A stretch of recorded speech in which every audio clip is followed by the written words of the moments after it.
Assalamualaikum warahmatullahi wabarakatuh. Shalom, salam sejahtera bagi kita semuanya. Perkenalkan, saya Mika Veronica Lumbanraja dengan NPM 23011 022 01444. Pada kesempatan kali ini, saya akan membahas mengenai komoditas ikan bawal yang ada di Indonesia, di mana ikan bawal ini merupakan ikan yang laku di pasaran karena ikan bawal ini merupakan ikan yang rasanya enak dan juga gurih sehingga laku di pasaran.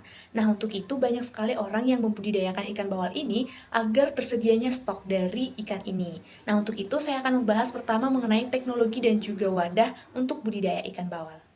Langsung saja kita bahas mengenai teknologi dan wadah budidaya ikan bawal. Di sini ada banyak teknologi dan wadahnya. Yang pertama itu ada keramba jaring apung, selanjutnya ada kolam air deras, kemudian kolam terpal, kolam tanah, kolam tambak, dan bag fiber. Nah, ini semua itu memiliki keuntungan dan kelemahannya masing-masing, di mana keramba jaring apung itu proses budidayanya lebih mudah dan juga pemberian pakannya lebih mudah. Kolam air deras juga memiliki keuntungan di mana pergantian airnya itu lebih cepat. Misalnya, hampir sama seperti di alam secara langsung di lautan misalnya. Nah, untuk kolam terpal itu juga memiliki keuntungan di mana budidayanya itu mudah untuk dipindah tempatkan. Nah, kemudian kolam tanah juga memiliki keuntungan. Selanjutnya kolam tambak itu juga memiliki keuntungan yang sama seperti kolam terpal karena dia itu mudah untuk diberikan pakannya juga. Namun perbedaannya untuk kolamnya sendiri, kolam tambak ini tidak bisa dipindah tempatkan seperti kolam terpal tadi. Nah, untuk bag fiber ini juga hampir sama seperti kolam terpal karena mudah untuk dipindah tempatkan dan semuanya itu tergantung si pembudidaya mau menggunakan yang mana yang sesuai dengan kondisi lingkungannya juga.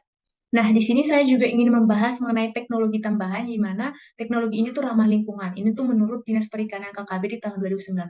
Yang pertama itu teknologi probiotik, ini tuh penambahan mikroorganisme yang bisa memperbaiki mutu dari perairan. Kemudian ada teknologi station feeding, ini tuh pemberian pakan 90% sehingga semua pakan yang diberikan itu habis dimakan ikan sehingga tidak ada limbah pakan.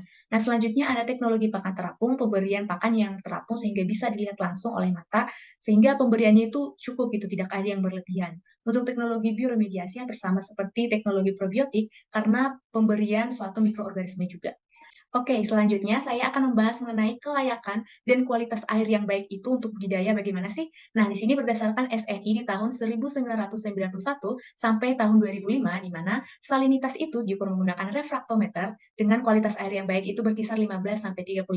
Selanjutnya ada DO diukur dengan DO-meter berkisar antara lebih besar dari 5 mg per liter, biasanya itu 5 sampai 7 ya. Nah, kemudian suhu diukur dengan termometer itu berkisar 26 sampai 32 derajat Celcius. Kemudian ada kecerahan itu diukur dengan secidis, itu biasanya berkisar di lebih besar dari 5 meter. Kemudian amonia diukur dengan amonia test kit, itu berkisar di 0,1 ppm. Kemudian nitrat diukur dengan spektrofotometer, itu berkisar 0,1 sampai 2 mg per liter. Kemudian nitrit diukur dengan spektrofotometer sama dengan fosfat, alat ukurnya sama. Kemudian nitrit itu berkisar di antara 0,01 sampai 1 mg per liter, sedangkan fosfat 0,0 sampai 1 mg per L.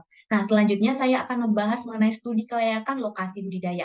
Nah, ini saya lihat berdasarkan jurnal, ini membahas mengenai kelulusan hidup ikan bawal pada keramba jaring apung. Ini menurut dari Ashari et al. Itu di tahun 2014, di mana salinitas airnya berkisar di 29,5 sampai 30 ppb, itu menurut Ashari di tahun 2014.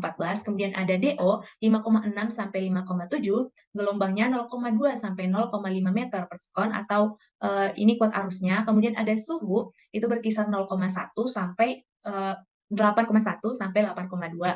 Kemudian untuk pH-nya itu berkisar di 30 sampai 30,2 derajat Celcius. Nah, selanjutnya saya ingin membahas mengenai lokasi dan produksi dari budidaya ikan bawal ini. Ini menurut statistik KKP di tahun 2021, dengan totalnya di tahun 2021 itu adalah 3.475,7 ton, dengan paling tinggi itu di daerah Jawa Timur, yaitu 1.973,95 ton. Nah, yang kedua itu ada di Kepulauan Riau sebesar 420,64 ton. Nah, yang paling rendah bisa kita lihat di sini itu berada di Aceh, yaitu 0,37 ton. Nah, dapat disimpulkan bahwa lokasi dan produksi si ikan bawal ini bisa tinggi di Jawa Timur karena proses atau studi kelayakan lokasinya itu bagus gitu. Sehingga airnya itu baik dan sesuai dengan kualitas air bersih untuk proses pembudidayaan ikan bawal ini. Nah, sekian pembahasan saya mengenai komoditas ikan bawal. Saya ucapkan terima kasih.